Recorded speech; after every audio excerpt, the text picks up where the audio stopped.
प्यारे बच्चों, good morning. आज मैं आपको जॉर्ज पंचम की नाक लेसन समझाने जा रही हूँ, जो कमलेश्वर कुमार जी ने लिखा है। इस लेसन को समझने से पहले आप ये देखिए कि जॉर्ज पंचम की जो नाक है ये कहाँ पर बनी हुई है। दिल्ली में बनी हुई है। ये जॉर्ज पंचम की पूरी मूर्ति स्टैचू वहाँ बना हुआ है। किसी के सम्मान में स्टैचू बनाया जाता है जो महान व्यक्ति होता है। मैं आपको पहले की हिस्ट्री बताती हूँ, आपको बैक में जाना पड़ेगा और पूरे ध्यान से सुनिए। जब इंग्लैंड ने हमारे यहाँ पर शासन कर लिया था, तब ये जॉर्ज पंचम हमारे यहाँ शासक थे।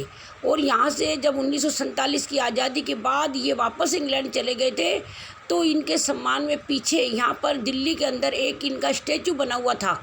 उस स्टैचू के ऊपर उनकी जो नाक थी, जो स्टैचू पर उनकी जो नाक थी, वो नाक टूटी हुई थी।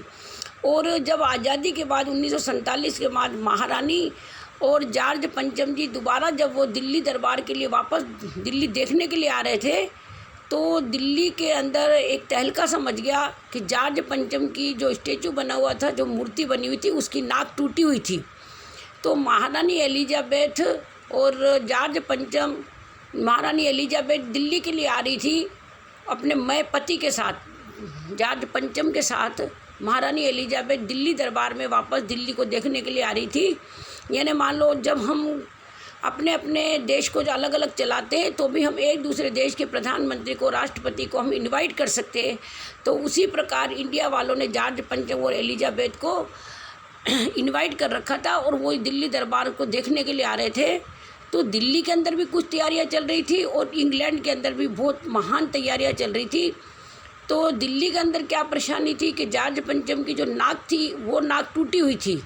तो इंडिया वालों ने सोचा कि भाई, अगर मान लो जॉर्ज पंचम की नाक टूटी हुई और अगर हमने इसको ठीक नहीं किया तो हमारी बेइज्जती होगी। लोग ये कहेंगे कि देखो, आपने हमारी स्टैचू की क्या कदर कर रखी है और आपने इस स्टैचू को सही तरीके से नहीं रख रखा है। तो सभी लोगों ने क्या किया कि उस स्टैचू को अच्छे से नहलाया, धुलाया, साफ़ सुथरा किया। लेकिन जब नाक का प्रश्न था, तो उसकी नाक के लिए जो पत्थर लगा हुआ था, एक कारीगर को बुलाया गया कि इस नाक को जैसे मर्जी करके, एलिजाबेथ दिल्ली नहीं आती उससे पहले पहले आप इसकी नाक को दोबारा नए सिरे से लगा दें और इस मूर्ति को ठीक कर दें। तो उस कारीगर ने भी पूरी कोशिश की कि ये नाक का जो पत्थर है ये कहाँ से आया था। तो उन्होंने क्या किया कि सारी फाइलें उड़ेल डाली। जब उस समय जब ये पत्थर, जिस पत्थर से इस मूर्ति को बनाया गया था, तो उन्होंने सारी फाइलें खंगाली, सारी फाइलें खोली, मीटिंगें हुई। और जब देखा गया तो उन फाइलों के अंदर भी कभी भी कोई ऐसा जिक्र नहीं मिला कि ये पत्थर कहाँ से आया था। उन्होंने देश विदेश में भ्रमण किया और उन्होंने बीड़ा उठा लिया था कि मैं जॉर्ज पंचम की इस नाक को ठीक कर दूंगा। उधर इंग्लैंड के अंदर भी महारानी एलिजाबेथ की इधर आने की खूब ज़ोर शोरों से तैयारियां चल रही थी। वहाँ के जितने भी उनके जो नौकर चाकर थे, बावर्ची थे, अंगरक्षक थे, खानसामे थे, वो सारे पूरे के पूरे तैयारियां कर रहे थे। यहाँ तक कि उनके पालतू कुत्तों के लिए भी ये सोचा गया था कि वो भी उनको भी साथ लेके जाएंगे। उनके लिए भी बड़ी ज़ोरों शोरों से वहाँ तैयारियाँ चली हुई थी। खूब शोर शराबा था। इंग्लैंड के अखबारों में प्रतिदिन आता था कि महारानी एलिजाबेथ इंडिया जा रही है। तो महारानी एलिजाबेथ के इंडिया आने से पहले उनके जितने गुप्तचर थे, उन गुप्तचरों को यहाँ पर भेजा था और उन्होंने पूरी स्थिति का जायजा लिया था। देख के गए थे कहाँ क्या हो रहा है। और जो महारानी एलिजाबेथ दिल्ली की एयरपोर्ट पे उतरेगी तो कैसे कपड़े पहन के आएगी और कौन से कपड़े पहनेगी। यहाँ तक कि जो उनका जो सूट तैयार हुआ था, वो भी इंडिया से ही कपड़ा गया था। रेशमी नीले रंग का सूट था और उस सूट का जो खर्च था 400 पौंड था, उस पर खर्च आया था।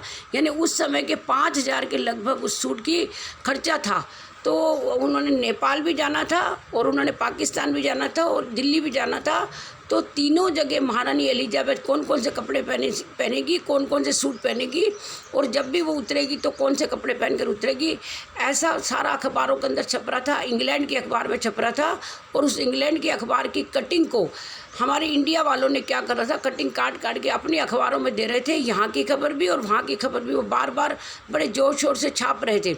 अब पूरी कोशिशों के बावजूद भी पूर्व पश्चिम उत्तर दक्षिण सभी और जितने अच्छे अच्छे महान व्यक्तियों की जो स्टैचू लगे हुए थे, उन सारे स्टैचुओं की नाक का नाप लिया गया कि किसी और के स्टैचू से नाक काट के इस पर लगा दी जाए ताकि हमारी इज्जत बच जाए। लेकिन कहीं नहीं मिली। किसी भी व्यक्ति की नाक से जॉर्ज पंचम की नाक मेल नहीं खा रही थी। क्यों नहीं खा रही थी? जॉर्ज पंचम की नाक बिल्कुल छोटी थी, जैसे छोटे बच्चे की नाक होती है। तो पूरी कोशिश की कि अगर मान लो किसी छोटे बच्चे की नाक भी मिलती है तो वो भी काट कर यहाँ पर लगा दी जाएगी। तो आखिरी में यही फैसला हुआ कि अगर मान लो इस पत्थर की नाक कहीं नहीं मिलती है तो पूरे लोगों ने बैठकर मीटिंग की। ऐसा लास्ट में उन्होंने डिसीजन लिया कि किसी बच्चे की नाक काट कर इस पर लगा दी जाए ताकि हमारी इज्जत बच जाए। उन्होंने ऐसा ही किया। जिस तालाब में जो तालाब वहाँ पानी से भरा हुआ था, जो फूल गुलदस्ते वहाँ पे थे, उस पूरे तालाब को साफ़ किया गया। उस तालाब को साफ़ करने के बाद उसमें इतना पानी भर दिया और आखिरी में किसी छोटे बच्चे की नाक काट करके उसके ऊपर लगा दी। और महारानी एलिजाबेथ के आने से पहले ही उस नाक को तरोताज़ा रखा, यानी आसपास इतना पानी भर दिया था क्योंकि एक चमड़े की जीते व्यक्ति की नाक थी और वो सूखनी नहीं चाहिए। और इस प्रकार से इंडिया वालों ने अपनी नाक बचाई। कहने का अभिप्राय है कि इंडिया वाले आज भी अगर मान लो किसी की इज्जत करते तो पूरे दिल से करते हैं। और आज भी चाहे भले ही हमारी इंडिया ने कितना ही हमें नुकसान दिया, कितनी हमें प्रताड़नाएं दी, कितनी तकलीफ़ें दी, लेकिन महारानी एलिजाबेथ के सम्मान में और जॉर्ज पंचम की नाक को लगा करके इंडिया वालों ने अपनी नाक बचाई है। तो कहने का अभिप्राय है कि इंडिया मान सम्मान में और अतिथि सत्कार में कभी भी पीछे नहीं रहता।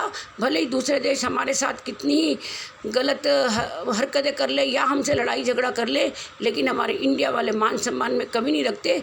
यही इंडिया वालों की खासियत इस लेसन से झलकती है और यही इस पाठ का सार है कि अपनी नाक को बचाने के लिए भले हमें कुछ भी करना पड़े, लेकिन हम हर समय तत्पर रहते हैं। धन्यवाद बच्चों।